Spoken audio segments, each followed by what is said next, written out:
Ayan po, welcome po sa aking YouTube channel. Sa mga hindi pa po nagsusubscribe, please click the subscribe button po. Ayan, magluluto po tayo today ng lumpiang gulay. Ito ang ating mga sangkap. Ayan po, syempre po, nandyan po ang ating mixed veggies. Ayan po. Meron po tayong minced chicken, onion, garlic. Syempre po ang ating pang-wrap. Ayan po ang ating spring roll. Meron po tayong repolyo.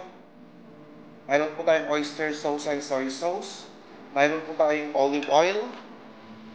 Mayroon po tayong magic sarap, garlic powder, and black pepper. Yan po ang ating mga sangkap sa ating lulutuing lumpiang gulay po.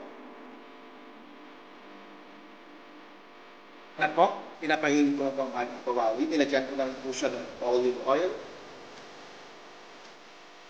Diyan na po, kinikisa ko na po ang ating bawang. Isunod ko na po ang ating sibuyas.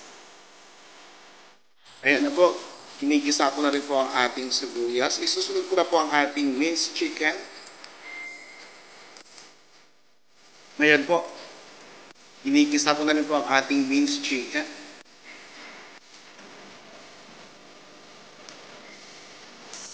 Ayan na po ang ating minced chicken. Sagisa ko lang po siya. Ayan po, tinimplahan ko lang po siya ng oyster sauce, soy sauce, black pepper, at saka garlic powder po.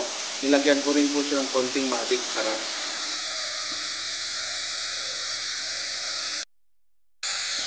Ayan po, hinalo ko na po ang ating mixed veggies. Ayan po.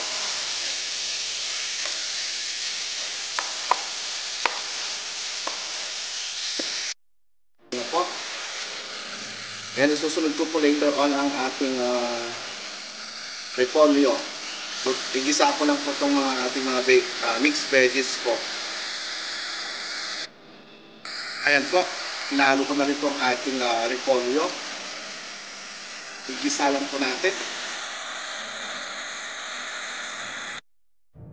Ayan na po ang ating inigisang repolyo po. Ayan, malapit na pong maluto at magbabalot na po tayo.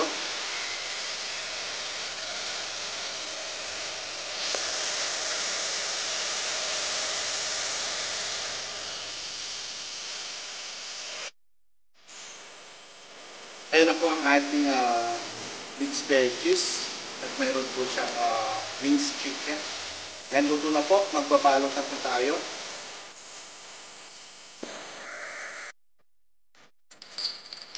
Ayan po, pinapainit ko lang ang ating mantika. Trito na po tayo. Ayan na po ang ating lumpia. Ready na po.